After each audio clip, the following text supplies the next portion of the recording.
I'm Jocelyn McClurg, books editor at USA Today, and I'm in New York with Al Roker of The Today Show for our monthly Bookmark This series live on Facebook. Al gives NBC viewers the weather report each morning, but he's also written many books. His latest on sale today is called Ruthless Tide, The Heroes and Villains of the Johnstown Flood, America's Astonishing Gilded Age Disaster. Ruthless Tide is a colorful history of the deadliest flood in U.S. history, which occurred on May 31st, 1889. An epic rainfall caused the South Fork Dam in Pennsylvania coal country to collapse, releasing 20 million tons of water and raining down a gushant torrent of debris. The flood raised the mill town of Johnstown 14 miles below and claimed 2,200 lives. We're on Facebook, and we invite you to send in your questions. Welcome, Al. It's great to have you here today. Good to see you again, Jocelyn. Thank you. We chatted a couple years ago Yes, we with did. your wife, Deborah. Yes. It was a lot of fun. Yes, so it great was. to have you back. Thank you. Now, Al is a royal watcher, and our readers are also, like your viewers, are obsessed with the royal wedding. So if you don't mind, before we get into your interesting book, let's talk for a few minutes about the royal wedding. I believe you were on High Street, were you, in Windsor? I was. I was on High Street, just maybe 2 blocks from the palace gates. Mm-hmm. And I was kind of on an elevated situation where we were at the Windsor Parish, which is where I guess the commoners go to church, and it was really this. I got to tell you, I went going. Not that I was against the royal wedding, but I was like, okay, it's the royal wedding. I did William and Kate, and I was at the the Queen's Jubilee. Okay. You're jaded. I wouldn't say jaded. I just was, It's like, okay, here we go. Mm-hmm. But as you got into it, it just, you got drawn in. I mean, I was excited about the idea that here's this biracial African-American woman who's going to marry the prince, probably the most modern of the British royals, who obviously has a social conscience, not that the other royals don't, but his seems to really be, quite obvious. And as you got there, you really were taken with just how this was so different than any other royal wedding that in modern times. Just by we're in Windsor, we're an hour west of London, almost an hour, and the diversity of people who gathered to see this was pretty amazing. Were you able to see the ceremony during the time, or did some of it afterwards? No, I watched. We had a monitor, for our remote, so I could watch it, and it was amazing to see. What did you think of the blending of royal tradition with the African American elements? I thought it was flawlessly done. Like Reverend Curry, Bishop Curry, was I think struck the right tone. I know I read some stuff where people said, "Oh, it was too long," and I happen to be Episcopal, and there's a children's service at our church, and the sermon's about 12 minutes, and then there's an adult sermon service at a little later at 11 o'clock, and that's about a 25-minute sermon. So he split the difference, I think, and I think struck just the right tone. That choir was unbelievable, and I thought it was like an American choir. Turns out it's a British choir. And where I was standing, and we had people lined up, hundreds of people lined up, thousands, and while they couldn't see it, they could hear it because they had speakers over it.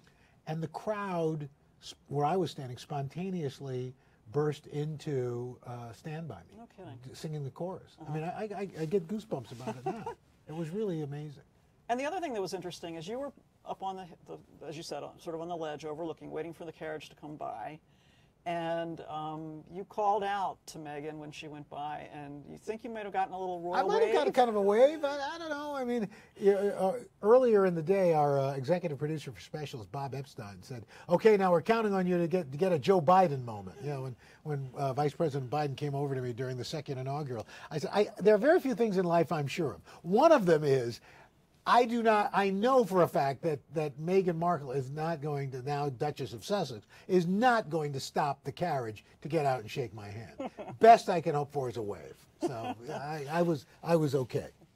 The other thing I was thinking is the weather. Anybody who knows England, my God, it could not have been more perfect. So what did you think of that as a weather anchor? Could you even believe it? It was about as Chamber of Commerce forecast for the entire week. I mean, it was spectacular. You're walking around. I mean, it was actually warm. I mean, and I'd never been to Windsor, and the Thames winds right through it, and it's much narrower there, so that it's basically little footbridges you're going over, and Eton Eton College is there, and it's just this great vibe, and I thought I got to come back here. This is really kind of cool. So it was. You couldn't have scripted this any better. I mean, the traveling shots following her car, with the helicopter, and then she comes out, and some of those shots where she's walking down the aisle and the sun is streaming down. I mean, it's like, it almost was painterly like. And it's part of my heart broke a little bit for her mom, because she's there by herself, but just so proud of her, and the different moments of Harry, when Prince Charles walks her down the aisle, and Harry says, thank you, Pa. It's like, royals, they're just like us. You're going to bring a tear to my eye if we don't. And were you there pretty quick in and out? I got there Friday morning. Keir Simmons and I shot a piece about all the royal tchotchkes you could get, and then we did the show. I was done. Doing the Today Show in London or London environs is perfect, because it's 12 noon when you start. I mean, and then you're done at 2 p.m. You gotta wait. This is, I mean, my gosh. My wife, Deborah Roberts, was covering, she got there on Wednesday. And she was there Wednesday, Thursday, Friday, Saturday, and was doing for every ABC platform. I mean, constant. And I mean, my daughter was her intern runner. And when it was all over, they stayed after I left, because I had to get home for my son, because he had something at church. And she said, 2 things, Dad. I never realized how hard Mom works. I said, yeah, she does. She goes, and how little you work. I said, and that's the way Daddy likes it. I think you're going to be hearing that a lot, aren't you, from your wife? Yeah. So, and she does. Look, she's a real journalist. I mean, she's working. I mean, I do the weather on the Today Show. I'm kind of like the comics section. All right, but you know what? You also write books. Yes. I'm thinking to myself, when in the world do you even find time? Because what is your schedule like? Well, I get up at 3:45. I'm on the phone with our meteorologist, talking it through. What are we going to do for the graphics, and what's the forecast, and go through all that. And then I try to get a workout in, whether it's on a bike or with a trainer or something like that, before I go in around 5:30. And then, we're at the show, and I've been working on trying to get to bed earlier. Normally, I don't get to bed until 10 o'clock, but I'm trying to push that to like 9:30. Although.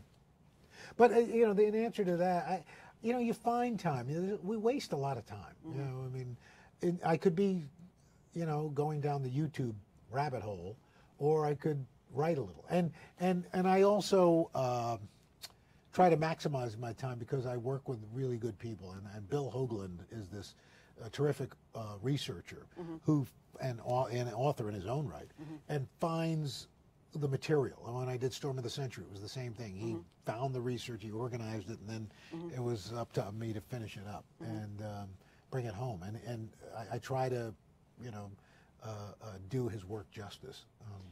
Well, I have to say, as I told you when you came in today, it's a very, very compelling, entertaining read. And thank you.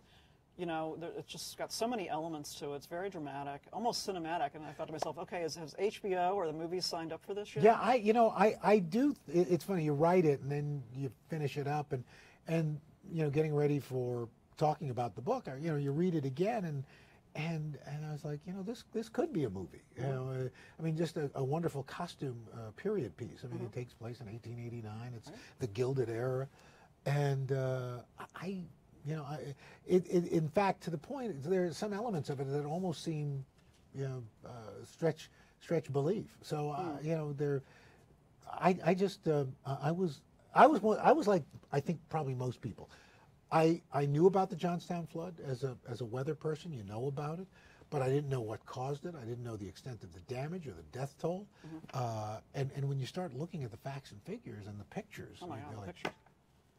So let's start by, for people, I've read the book, but most people obviously haven't. And why don't you just tell us a little bit of background? So what happened, as you said, there's so many different components to this. Yeah.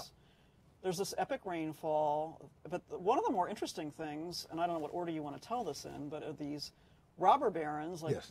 Andrew Mellon, Andrew Carnegie, Henry Clay Frick. and they're all members of this exclusive Yeah. lakeside resort, which is sort of perched up behind this dam. Well, back in the late 1800s, the outdoors, getting into the outdoors became the kind of the rule of the day, and these guys were kind of jealous of their compatriots, their colleagues who had these mountain resorts in New York and New England and the Appalachians.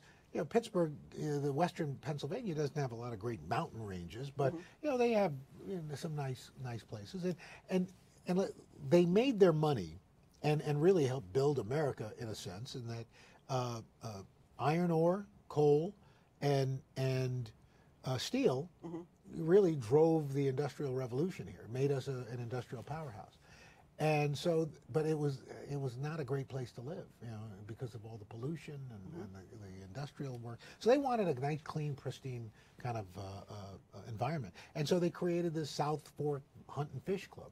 And they thought, well, we need a lake, because all their friends were sailing and swimming, and so they wanted this. And so there was this piece of property that had been owned by the Pennsylvania Railroad that had a dam, but the dam had since fallen into disrepair.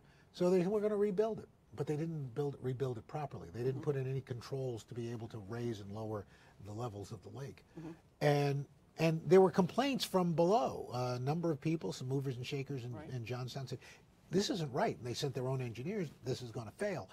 But the rich guys, engineers said, no, it's all fine. It's all good. It's all good. It's going to be great. Add to that, the area was used to flooding. Right. People would normally, in the springtime, especially in early summer, they'd get flooding. They'd move their carpets and their furniture up to the upper floors and kind of, okay, that's great. Okay, let's move on. Well, now you have a confluence of events. You had a very wild winter. There was a lot of snowfall, and now you've got a warm spring, and you're seeing a lot of snow melt. So the rivers were already high. There was already flooding going on. But now you have this storm system that tracked literally from California across country, and a big blocking high pressure system develops, and it slows this thing down, this massive system down to a crawl over western Pennsylvania. And in about 24 hours, it drops over, in some estimations, anywhere from 12 to 18 inches of rain. Now, the residents knew that there was flooding, and they could hear the rivers raging, but we've been through this. Right. This dam, this Lake Conemaugh, which they created in the Conemaugh Valley, the resort hadn't opened yet, but there were caretakers, a skeleton crew, and they realized this is not good, this is bad. And sure enough, the lake starts topping itself. And because it's an earthenware dam, an earthen dam, it is now, the water's overtopping and it's eroding the surface of the dam. And once that happens, there's nothing to hold in the rock. They know this thing is going to go. State-of-the-art communications then was the telephone, and not everybody had the telegraph. them. And the telegraph was it, but we were just starting to get telephone service in that region at that time. But there was nobody really to use the phone. In any event, they send somebody by horse to get to the next town to get to the telegraph office. Telegraph is sent to everybody down in Johnstown. The dam may give way, clear out. They don't know who sent it. They don't. So nobody believes it. And even if it does, because the dam had partially given way a few years earlier, it wasn't that bad. Well, now at 3:10 p.m., the dam dissolves, breaks out. 20 million tons of water drain out of that lake in 30 minutes.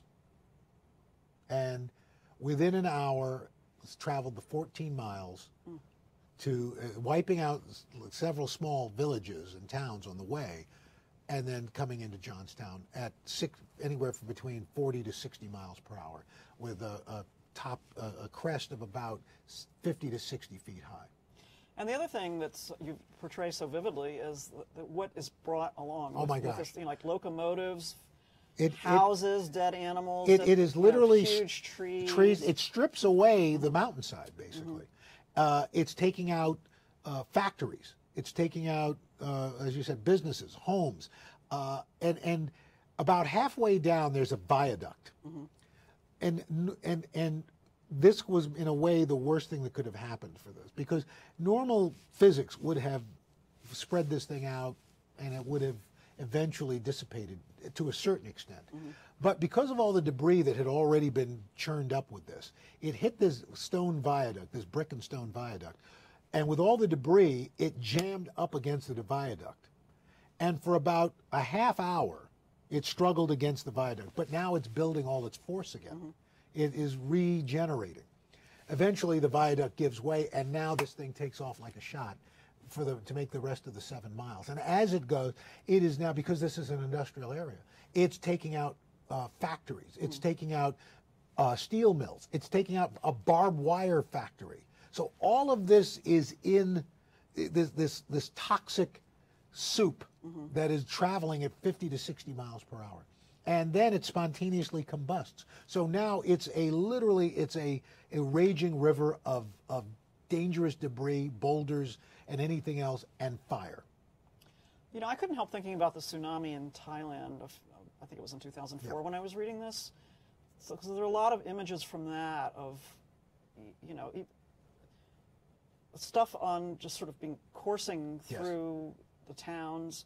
And one of the things that's so compelling about the book is you tell a lot of personal stories. The little girl, Gertrude Quinn, who's 6 years old. I mean, people are, she wrote a memoir. I mean, people are literally like on top of roofs. They're in attics and floating in roofs, boxcars, anything, any kind of debris that they could hold on to. And, you know, when all is said and done, you know, because this happened in the afternoon but continued on and was creating tributaries in a way through the town, it went on into the night. And the horror of this was, and not to be too graphic, but people who had survived the flooding and are trapped on the water are now being burned alive by fire. It was literally a hell on earth. And for those who survived it, what came afterwards was pretty hellish as well.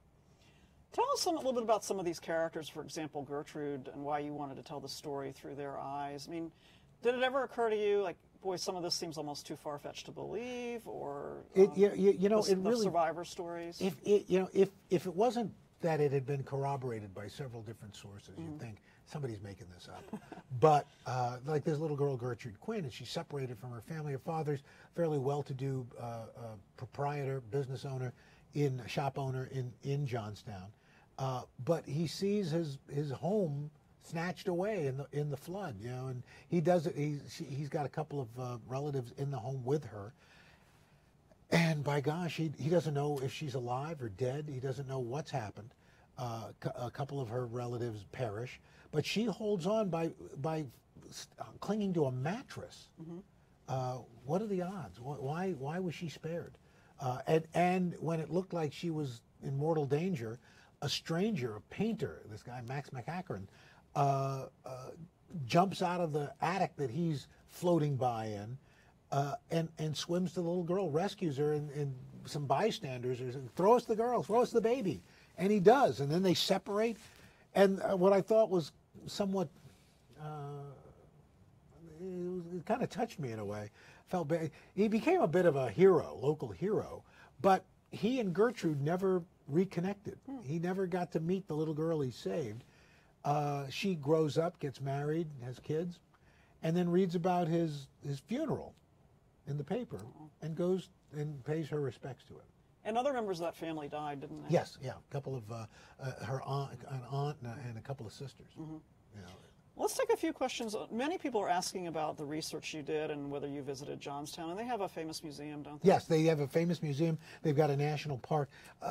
In fact, I'm going to Johnstown in the next couple of weeks to do book signings, and WJAC is our affiliate there.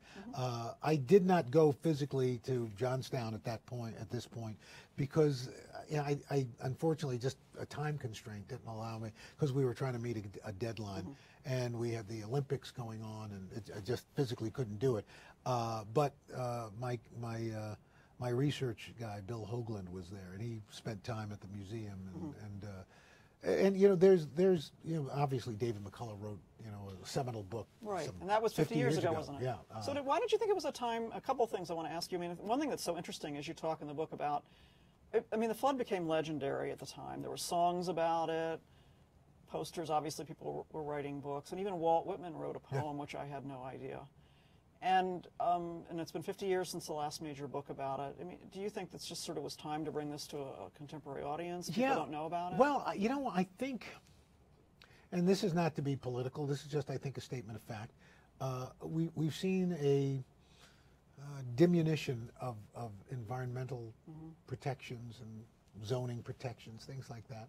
And I think, if you look back at that time period, there was very little of that. And if you had the wherewithal and the money, you could do what you needed to do.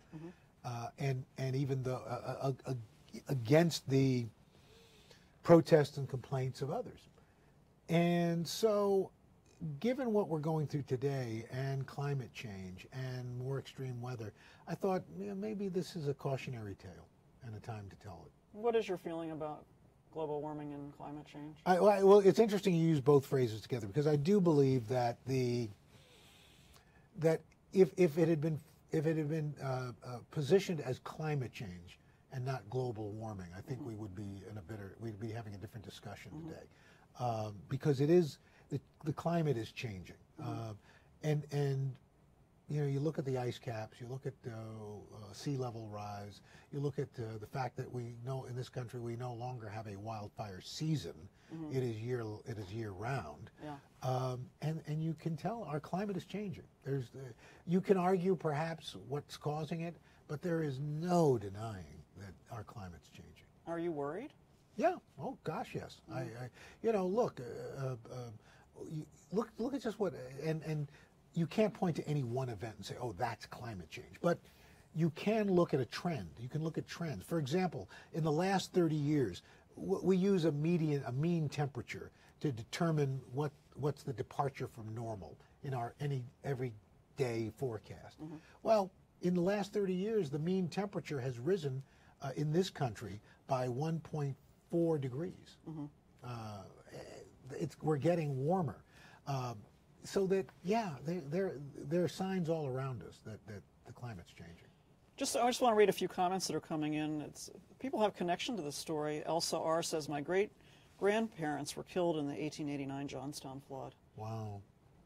One question that came in from a reader earlier, which I thought was interesting, is he said, this is Andy.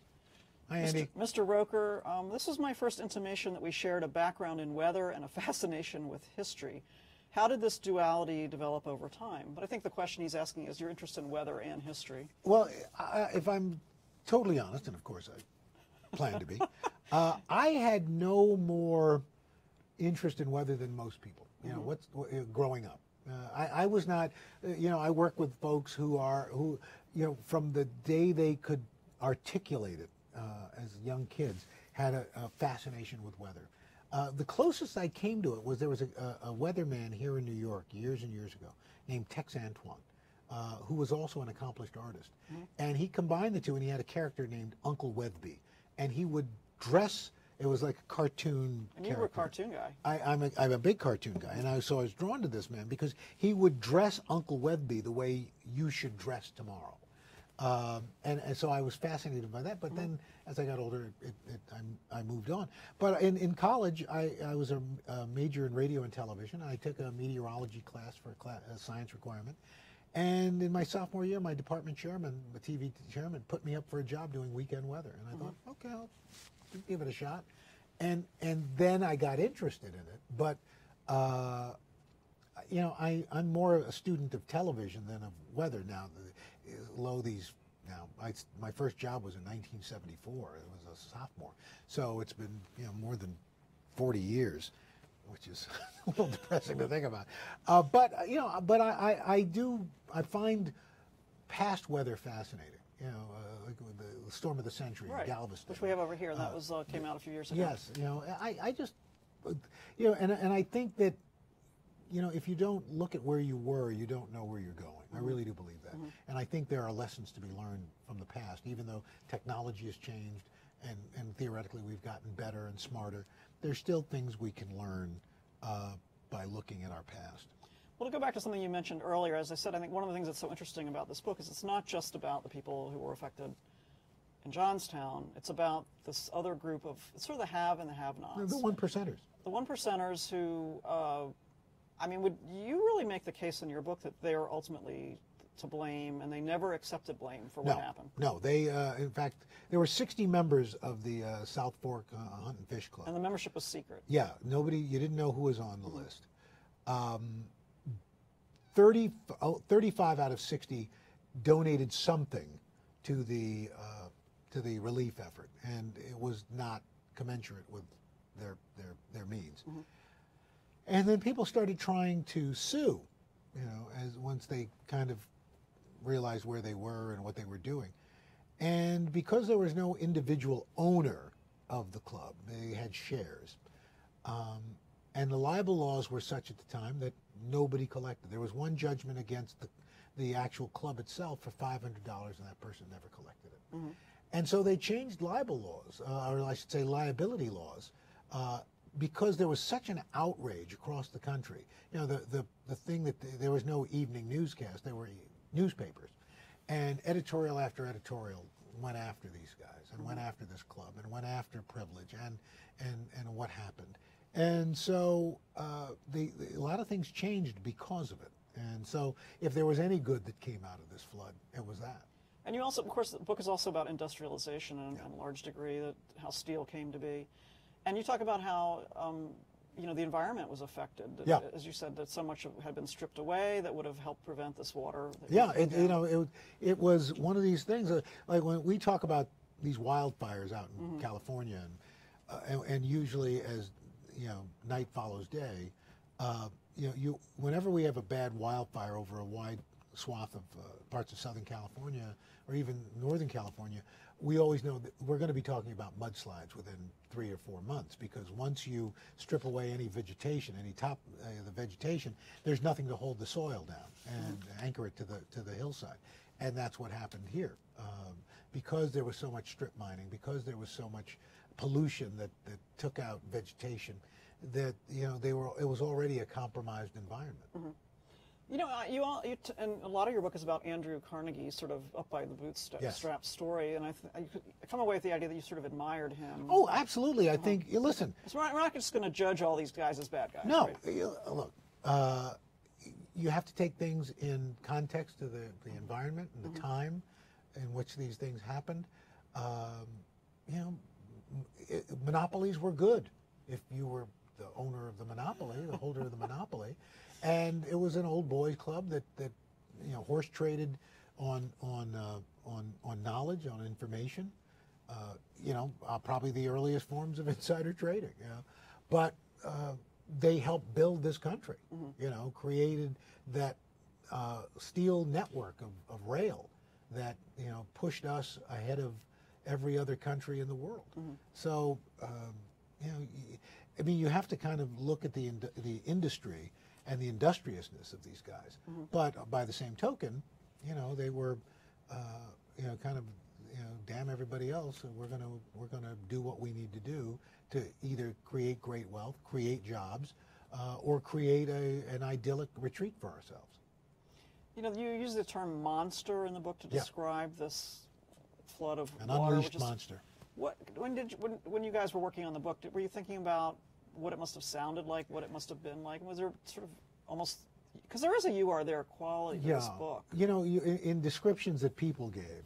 And look, you at the time, and even in my own experiences, I've been in flood situations, covering it for the Today Show. You hear these sounds, and so you picture this, and it as bad as the flooding is that I've covered, it was probably nothing. It was probably a tenth of what these folks experienced. So you can only imagine the roar, the sound of trees cracking, of boulders being smashed against each other, of masonry toppling. So it's probably hard to even imagine what these folks experienced, or those who are standing on the hillside watching this creature, basically, because water. I think people underestimate the power of water. You know, the number of times we've shown video of people floating on their car tops because they thought they could drive through what they thought was standing water, and in fact had a current. And you know, still the old saying, "Still waters run deep," is there for a reason. So I mean, water finds a way. Let's take a few more questions that have come in from Sure. some of our readers. Let me just find them real quickly.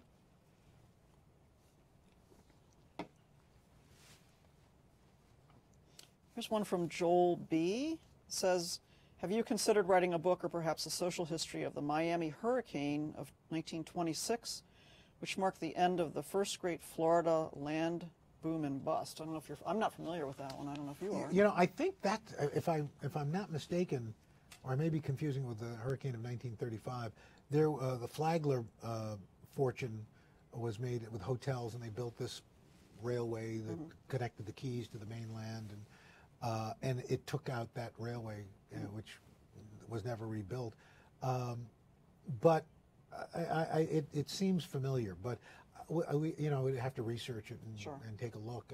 You know, it was, you know, besides the whatever property destruction, what did it mean in a more social context? Right. And here's one from Andrew coming in on Facebook now. Thank you, Andrew. And we touched on this a little bit. Do you see a correlation between the Gilded Age and its hosts of characters in modern times? Yeah, I do. I mean, I think, you know, we look at what's going on right now, and again, I'm not trying to pass judgment, but, you know, we're seeing a time where there's a greater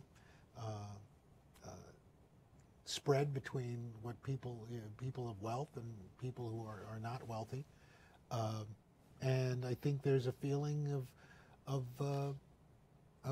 perhaps powerlessness, and I think environmentally we're going a little backwards, and so I think, you know, we may be more vulnerable than we even know when it comes to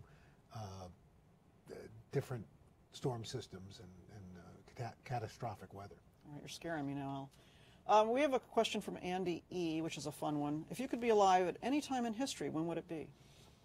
Wow. Yeah, you know, you watch some of these period movies or TV shows, and you think, oh, that'd be fun to live. I'm very big on hygiene. Indoor plumbing. Indoor plumbing is very good, I think, and so I have no desire to go before that period of time. So what are we talking about then? Well, the 1800s of some of. Yes, some, but not so good for my people. You know, so you know, I'd like to get maybe. So I don't know. I really don't know. I like where I'm living right now, to be honest. 2018's okay? 2018's good. I'm here. We're talking. You know, it's all right. You know, it could be better, but it could be worse. You know, as long as we're talking about 2018, I just want to briefly ask you. There's been a lot of changes, obviously, on the Today Show over the last few months, and you got Savannah and Hoda, who seem to be sort of putting out a different kind of energy as two females, and you know, you're sort of dealing with a post-Matt Lauer era. So could you just talk a little bit about where the Today Show is right now, and you know, if you've spoken with Matt or. You know, I think we're in a place that I don't know that anybody would have expected us to be, given everything that happened, which was obviously very traumatic for everybody involved. But I think, you talk about that energy, and Savannah and Hoda were the perfect people to step into that after what happened, because especially in this day and age, I think it's great to have a really sharp legal mind, and Savannah is about as good an attorney as she is an anchor. She's just terrific. While Hoda is great at laughing and having a good time with Kathy Lee, a lot of people forget she's covered wars, she's covered serious news for years. Mm-hmm. And so you've got these two really great journalists who just happen to be women and moms, relatively new moms. I think it's and I think it out of a tough situation. I think we kind of stumbled into something that's very special. Mm-hmm. Now, one thing I want to personally know is if you and your wife, who now knows that you don't work as hard as she does, well, she's always known that. She tells me that on a regular basis. Any chance of you two writing another book together? You wrote a book a couple years ago. Yes. It's really about sort of marital advice and a lot of very personal book. And and it was really fun to talk to the two of you together. You have kind of different personalities. Yes, thankfully. I don't know. If you had told me, I don't know how many years ago now, that I would have my name on 11 books, I would have said, yeah, right. Comic books, yes, I would certainly personalize those. But so I don't know. I never say never. It was a difficult process, the two of us writing. In fact, the only way we ended up writing the book, as you know, we took each chapter and we wrote it separately, and then our friend Laura Morton kind of put it together. But it's hard, it was tough. And it wasn't even clear if you had read each other's chapters. Well, I had read, no, see, it was crystal clear that I'd read her parts of the chapters. She hadn't read mine, and then was kind of surprised at some of the stuff. And I said, I'm sorry, you had the opportunity to read it and make changes, and you didn't, even though you said you did. So... All right. And another book you wrote not too long ago was Never Going Back, Winning the Weight Loss Battle for Good, and it looks like you have. So well, listen, I like everybody. I struggle. I've got a daughter who went to is now a freshman in college, and I have a son who's a freshman in high school. So I figure between the two, that's the freshman 30. Mm-hmm. Except they didn't gain it. I think I did. I was just the stress of getting them to college and to high school, and I've lost some of it. But it's a constant battle. And which is what I talk about in the book. The battle's never done. Mm-hmm. It's every day is a fight. Give us a few tips. I mean, I'm somebody who was on Weight Watchers myself a few years ago, and it's so easy to just, as you said, the bag of cookies are sitting there, sure. And you're going to eat them. Are you a stress eater? Are you a nervous eater? Are you a boredom eater? The answer is yes. Everything. But I find I have the most success when I kind of stick to a plan, whatever that is, and I work out. But by working out, I mean just working movement into everyday stuff. I mean, I didn't bike in today because of what I was worried about. I'm worried about the rain coming later today. But probably 4 out of 5 days I bike in. Mm-hmm. I live a couple of miles away. It's not like I'm doing the Tour de France every day, but it's still, it moves you, it burns some calories, it keeps you moving, and I think that's the key. We have several people, we have a lot of people from Johnstown who are watching, because people are asking specifically what kind of research you did. Now, I know there's a very lengthy bibliography at the back. So it was first, and you worked with Bill Hoagland. Right. So there's a lot of first-person accounts you all turn to. Yeah, that what else? He's going through archives, going through. He found this treasure trove of oral histories. So it's one of these things where that's what I know what my strengths are. Mm-hmm. It's not research. So you get somebody who can dig in and mine that data and mine that information, because it's like, look, not everybody can do brain surgery, not everybody can do weather, and I'm not comparing the two. Mm-hmm. One much different than the other, with much worse consequences or outcomes. But I find that's the key. Is if you've got, it's one thing to do. When I wrote the murder mysteries, that you can kind of create out of whole cloth and create characters and give them dialogue. But in this case, you've got real people. And you're bringing them back to life, and you have a responsibility to do it honestly and with integrity. You know what? Unfortunately, we're also almost out of time. My gosh, how is that possible? I don't know, but we have another question, and you addressed this before. People kind of tune in and out of these, I think. And did you visit Johnstown before writing the book, which gives you a chance to say that you're going to be? I'm going to be. We don't have the date nailed down. We're working on that right now to get a bookstore and also to do some other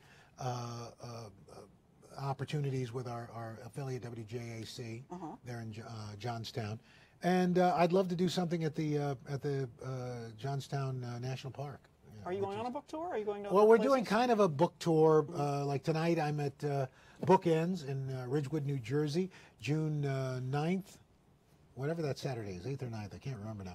I'm going to be in the Chatham Bookstore in Chatham, New York, and we're going to be adding other book signings as we go. Going to be at the NBC Experience Store tomorrow at 11 a.m. Okay. So if you're And that's in at Rockefeller that's Center. at Rockefeller Center. So if you're in the area, come on down. All right. It's always so much fun to talk to you, Al. Jocelyn, and thank you so for much. coming in.